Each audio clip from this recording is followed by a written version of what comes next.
Welcome back. We are privileged to have on our show the candidates for the Louisiana Supreme Court who are already judges who have distinguished themselves in their careers. So, what is the Supreme Court of the state of Louisiana? Since time is short, I'll say this. It is the highest state court in the land. The cases decided by the Louisiana Supreme Court often end up having the effect of law across the entire state of Louisiana. This can affect people, businesses, cities, municipalities, or industries, or pretty much anything, anybody. Also including matters of life and death and criminal matters. So how laws are applied and how the court procedures are applied, these are all things that the Louisiana Supreme Court can impact. It just matters whether or not it makes it up to the Louisiana Supreme Court, which is yet a whole other discussion. So let's get to the interview portion of the show. Before the show, we determined by random selection the order in which our guests will appear on the show. And that first guest today is the Honorable Terri Love. Judge Love is a native of Birmingham, Alabama. She received a Juris Doctor from Tulane University School of Law in 1986. In 2004, Judge Love received her Master of Law degree in the judicial process from the University of Virginia. She is currently a judge on the Louisiana Fourth Circuit Court of Appeal. She also appeared on this show previously discussing with me the Court of Appeals process. Welcome, Judge Love. Welcome back, and thank you for participating in this special election forum. Well, it is truly a pleasure to be here with you, and it gives me great honor to be able to discuss my candidacy for the Louisiana Supreme Court today. Well, it's such an important race. So much important matters are decided in the Supreme Court. So let's get right to it, shall we? Yes. Okay, first question. Would you give us a brief summary of your legal education and work experience that you believe has helped prepare you to be an Associate Justice on the Louisiana Supreme Court?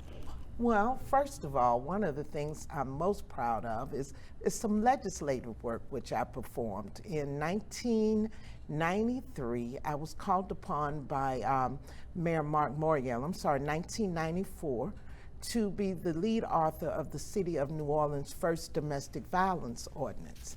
And that ordinance is in place, and it is very impactful today for those who are victims of domestic violence. And in 1993, I entered the judiciary as a hearing officer in juvenile court.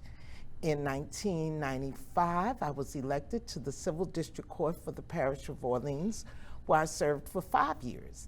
In 2000, I was elected to the Fourth Circuit Court of Appeal, where I have served for the past 20 years. I've authored over 700 appellate opinions, and I've addressed over 2,000 interlocutory matters. But one of the things I'm most proud of is my post-law school judicial education. By returning to law school as a judge, that was a very trying time, 2 summers in Virginia, for 6 weeks of extensive classes, but I now have an LLM in the judicial process. I also studied at New York University, Brookings Institute, the National Judicial College, and at The Hague in the Netherlands. And I've served in many administrative capacities. And I believe that experience has uniquely prepared me to be the next justice on the Louisiana Supreme Court. Well, thank you for that very detailed response. Along those lines, our next question asks, what sets you apart from the other candidates, 2 other judges? How would you distinguish yourself and your background and experience from the other candidates running for the same position? I'm the only candidate in the race who has served as a judge on the trial court and the appellate court. I'm the only judge in the race who has obtained post-law school judicial education internationally and nationally. And as a result of my seniority in the judiciary, I've served in many administrative capacities with the court. I was the lead author of our court's continuation of authorization plan after Katrina, and also I served as the lead author and organizer of our reentry plan during this pandemic. I've served on the Louisiana Judicial Council, which is the research arm of the Supreme Court, And by being on the Fourth Circuit for 20 years, I've addressed the budgetary matters that the court would face if I'm elected to become a justice. Okay. Next question. Many believe the public's faith in our political institutions and even our courts and our judges has gone down considerably in recent times. What can you tell our viewers and voters about how you intend to treat them and their legal disputes if given the opportunity to sit in judgment of them on the highest court in Louisiana? Well, as part of my 3 administrative goals, if elected justice on the Supreme Court, the first goal is I have been certified by the Louisiana State Bar Association as an instructor for adults in civic education. I would like to increase that partnership with the Supreme Court and with the Bar Association to make sure that lawyers are out to the public explaining law and civic education. That's one of the things that I think some of our young people are missing now is civic education. The second thing is, I believe for there to be confidence in the judicial process, there must be timely resolution and just resolution of all actions. And it must be transparent. That was one of the first things I've learned, that transparency gives confidence. I am proposing creating a task force to study judicial delays in the system and make sure that we are in line with national averages or that we exceed national averages. I'm proud to say that as far as my own records, I've researched it, and from the date of submission to date of issuing, I'm averaging 30 days, which I believe is a good set of standards, and I would like to make sure that the state is in line with those national standards. And finally, I think the means to improve that also is through technology. We've learned through this pandemic the role that technology can play, and I think that if we can use technology to open the court system up more for the public, then that will create a greater confidence. Great. Next question. And this one is a not too complicated one. Please remind our viewers your ballot number and where they can find more information about you and your platform. Well, my ballot number is 50. I am Judge Terri Love, and my Facebook and my website are Judge Terri Love. Please join us and please follow me, and I'm always looking forward to meeting anyone in the community. Now we're very limited, but please follow me on Facebook. Please follow and like me on Facebook. Again, number 50 on the ballot. All right. Well, we're doing good on time, so I have another, the next question is, if you would like to, is there any topic or specific area that you believe is important that the viewers know about you? I know you've mentioned some of your platform items. Is there something that I have not asked you about yet that you think this is something I want to share with the viewers? My work in the community. Let's hear about that. Mm-hmm. Well, my passion is mentorship for our young people. I've served as a mentor for numerous organizations here in the community. I believe our youth are our most valuable natural resource. And I think that if they can learn at an early age the value of the judicial system, and if I can encourage them with life skills, one of the first tasks I had on the Fourth Circuit was the creation of a summer's jobs program. It was something I brought to the court. And all of the judges at that time were not in favor of the program.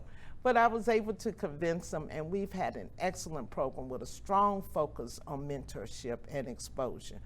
Also, I am very engaged in community activism. For the past 2 years, the mayor has tasked me with chairing our Martin Luther King Holiday Commission. And anytime I can expose our young people and the community of the work of Dr. King and his legacy, I'm always humbled by that opportunity. And it seems like in these kind of crazy days, the wisdom of Martin Luther King, a lot of us could use that right now.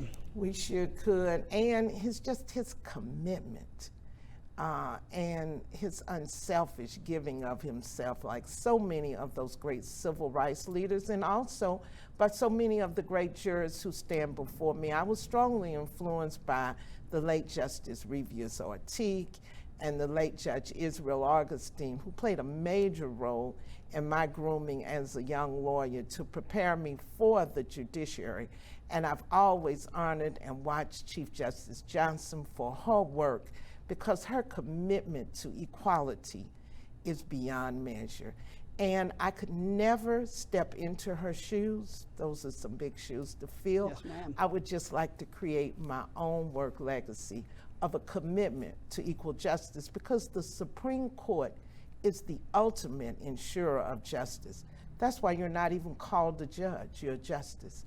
And so I take that awesome responsibility. And I take it seriously now as a judge on the Fourth Circuit, but I see it raising me to another standard as a justice on the Louisiana Supreme Court.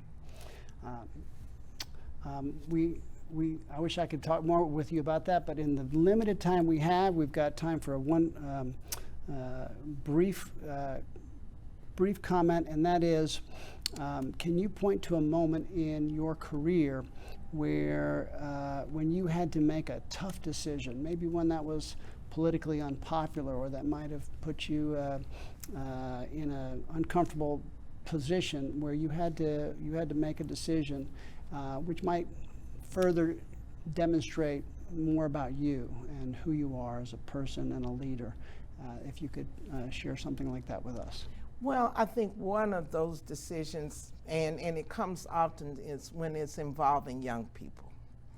I have such a love for young people. I'm a wife, I'm a mother, and I just believe that any cases involving young people that can be impactful on their life is always something that I take very seriously. And I've had several cases involving students where there were allegations with problems and they were removed from school. And I don't want to go into any detail on it, but those type of cases really give me a lot to think about. And some of those cases out of juvenile court involving young people who it's clear that there was just a lack of guidance at home. And the law has to step in. And I'm always prayerful that the law stepping in can give that guidance and put that child on the right track. Well, Judge Love, thank you so much for being with us here today, answering all these questions that give us a little bit more insight into who you are as a judge and as a candidate for the Supreme Court. Unfortunately, we have run out of time. We're going to have to end this segment here. At this time, we're going to conclude the segment. We will be right back to continue on with our show with our next candidate, Judge Sandra Cabrina Jenkins. Everybody stick around. We'll be right back.